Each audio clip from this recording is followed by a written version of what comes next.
Hi, I'm Ben. Hi, I'm Claire. And we are Hi Jinx. Hi, Jinx. So I bet that won't be together, but that's absolutely fine. Now, we're probably going to move on to, in this video, one of Claire's favourite drinks. Yeah. This is up there for you, isn't it? Again, this is something I kind of got into this year, wasn't it? Yeah. I had them and enjoyed them in the past, but I got passionate about them this year. We made a series of videos just before I came back to New Zealand where we used them, and I got into them at the Churchill Auckland in February. But basically what I realized is, you know, we've always loved our G&Ts, but we are savoury tooths. Yeah, you even more than me. I'm probably slightly sweeter than you. Yeah. What I discovered back in February when I started having some martinis at the Churchill Auckland, where they make a stunning cocktail because their staff are excellent. Really, really sadly, they are currently closed because the hotel's being used for quarantine. I am devastated and heartbroken, and holding on for the moment that they announce their doors are open again. But anyway, I digress. What I discovered is that gins that I found too sweet with tonic, I loved in a martini, and I discovered that serving a gin in a martini brings out an entirely different side of it. I mean, my first Nordes martini, I was like, yeah, baby. It's such a different gin to I thought. So what we did, we started experimenting with making martinis instead of G&Ts. And we got really into them. And since I've been back in New Zealand, I've been experimenting with making them with local New Zealand vermouth, New Zealand gin, New Zealand vermouths, New Zealand martinis. So Ben, finding some English vermouth. Here we go. So Sacred, wonderful Sacred Gin, based in North London, in Highgate, have launched, they've branched out, and they're doing all sorts of different spirits as well as gin. It must be a brilliant place to work. And this English Dry Vermouth, I've also got, which we've used previously, the spiced vermouth, which we used for Negronis. This, for a martini, is bone dry. There's orchard fruits in it, so you've got like apples and things like that. There's loads of grape in there. And there's the hint of vanilla in there. It doesn't make it sweet. It just sort of like creams everything down to prevent it being like at you. But it's really, really well balanced. There's also some thyme in there to add a slightly herbaceous, savoury note. So overall, it's dry to make this a real sort of sophisticated sipping experience with a nice gin. I've decided I'm going to pair this lovely vermouth with a gin that I absolutely love. It's an American gin. I think they went, if not bankrupt, nearly bankrupt a couple of years ago. Unfortunately, found their way back, called Death's Door, ironically. It's a beautiful balance of citrus and the core key ingredient of interest, which is fennel seeds. And so the fennel mixed with the thyme in the vermouth and the dryness overall, and a little bit of dry fruit in there as well, I think is going to add a really sort of savoury, dry, sweet balance for a sipping drink. I wouldn't be gulping this down quickly because I think it's going to be quite punchy. But I think for a mouthfeel to swirl it around, I think it's going to be very interesting. Bit of lemon, I reckon a little bit of lemon with that goes with the thyme and the fennel. Absolutely. I reckon we're not far away then. Oh no, hang on. So shall I talk about what I'm going to construct my martini with? Yeah, do it. So my New Zealand vermouth, I mean, I've got a couple of gorgeous New Zealand vermouths knocking around my house, but the one that I'm going to use today is the Reid Reid. So this is the white vermouth, the dry vermouth of the Reid Reid vermouth that I used in my Roots Negroni. So this is a super dry, really, really dry, quite bitter vermouth that's got some it's made by a company, Reid Reid, that make gin and vodka. So it's got a lot of your sort of gin botanicals in there. It's got your juniper, your angelica root, your licorice root, your cassia, that sort of thing. It's also got some native botanicals, manuka and kawakawa. It's also got bay leaf and lime leaf and fennel. So again, that's kind of our crop here. We're on the same. We're in the same parish at least. We're in the same parish at least. Yeah, exactly. So the first time I tried this vermouth, I was blown away because it was so unlike any vermouth that I'd had before. It's got so much spice and so much sort of almost like aggressive sounds like a bad word, but almost aggressive, dry, very active dryness on the palate. Yeah. But really, really beautiful. It works so well with basically all of my New Zealand gins. It works beautifully with. So what I wanted to do today was recreate a martini that I made recently on a trip to Omaha with some good friends of mine. I love that Christmas we had in Omaha. That was the best. Oh, it was amazing, wasn't it? And you know what? We went to Tea Point back in the days before I realized that if you took gin up there, you could make it G&T Point. Nice. So this is the gin that I did G&T Point with. So I went with a few of my friends up on the Tea Point hike, which I have done with Ben. And at the top, we have this gorgeous gin from Wellington, from Southward Distillery. Actually, Ben, you have had this one. This is Wave Gin. Southward. I have had it, yeah. Yep. So we made a video with Mountain and Wave about this time last year when I came back to the UK from New Zealand.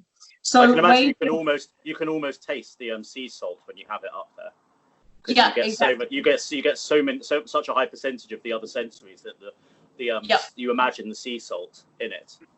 Exactly. Basically, the sea breeze on Tea Point becomes a garnish to the gin. Yeah, exactly. Yeah. So this is a gin that already, so it's got some sugar kelp in it. It's got some rose petals.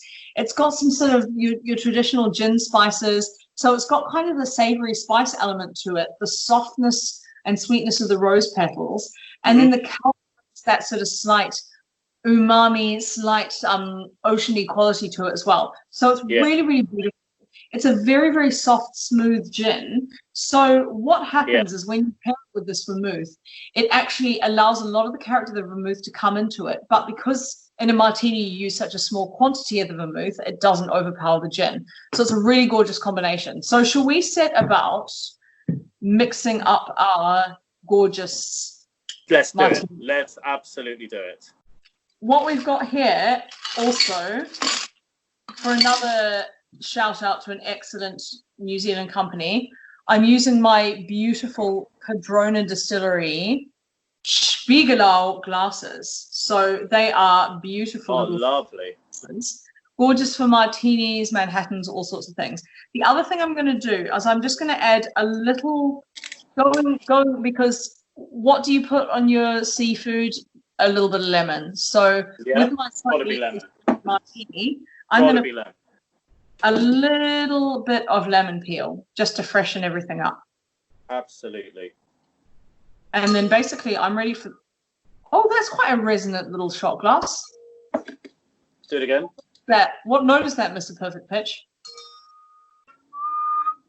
It's between D and E flat. Between D and E flat. And it's got the fundamental tone. It's E flat, really. Yeah. I will figure out later. But anyway, have you got your martini ready? Yep. So cheers begins.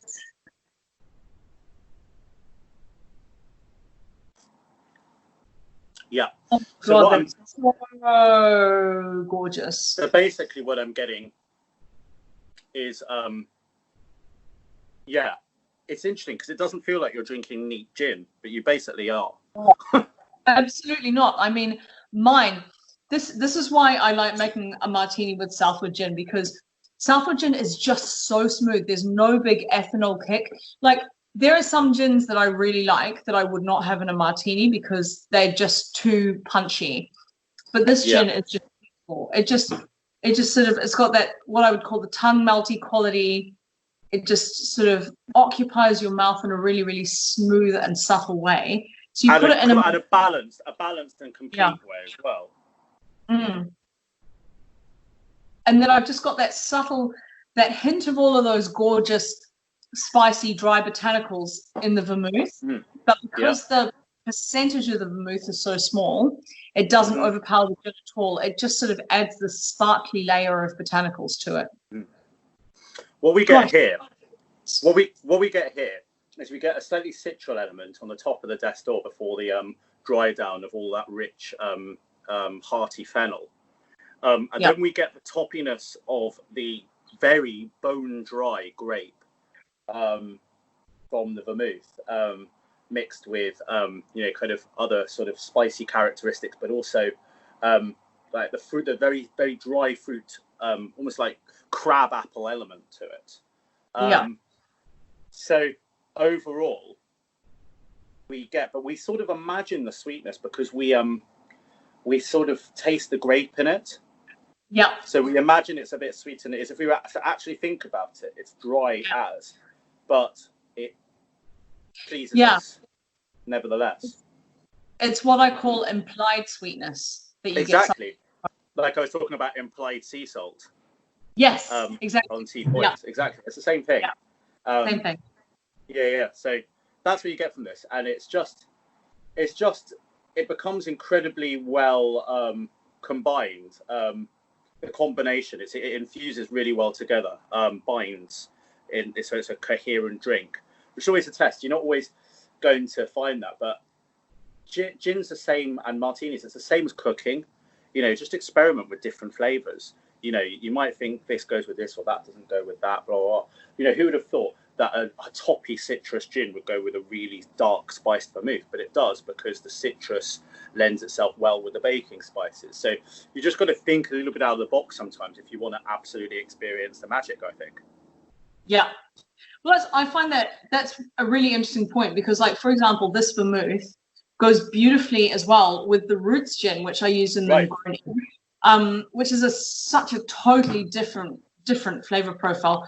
Oh gosh, I've had a few drinks now. Different flavor profile to Wave, but it works equally beautifully with both of them, and for different reasons. Because with the roots, it works with the spices. With the Wave, it kind of works slightly against the smoothness, but still in a really coherent way. So it's fascinating. We just need to sort of get our vermouths and our gins and just put them together and work with them and see what works together. And that's interesting. The next part of my journey would be to find other white vermouths that go with Wave. Yeah, interesting. Side point: what ABV is your vermouth?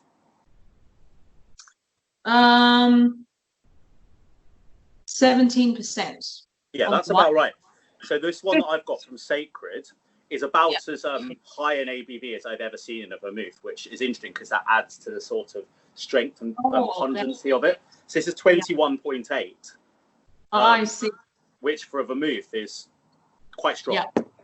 So that's why we get that intensity with it, And you talk a lot about when you have strong spirits, you have that sort of tongue melt sensation. I get a bit of that from this, and you can see, by the way, I can't really show you here, but you can see if I swirl this round, it sort of viscously coats the glass. This one's not quite as viscous, but this one's really fresh and light, liquidy. So that just shows we're making a drink with two ingredients, ostensibly of which the same DNA, but they can be so very different.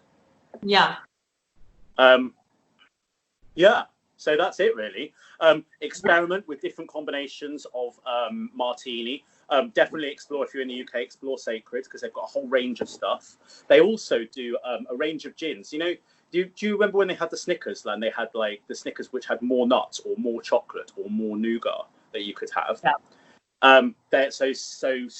Sacred are doing a range of their gins where they up the ante of one of their core botanicals. So clever. Juniper forward, or coriander forward, or orris forward. So, which I think is quite clever.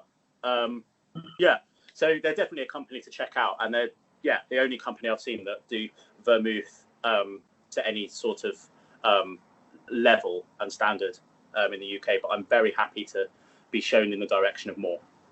Yes, please give us suggestions for further vermouths and other cocktail ingredients, and we will be excited to make further videos with them. Absolutely. Cheers. Cheers.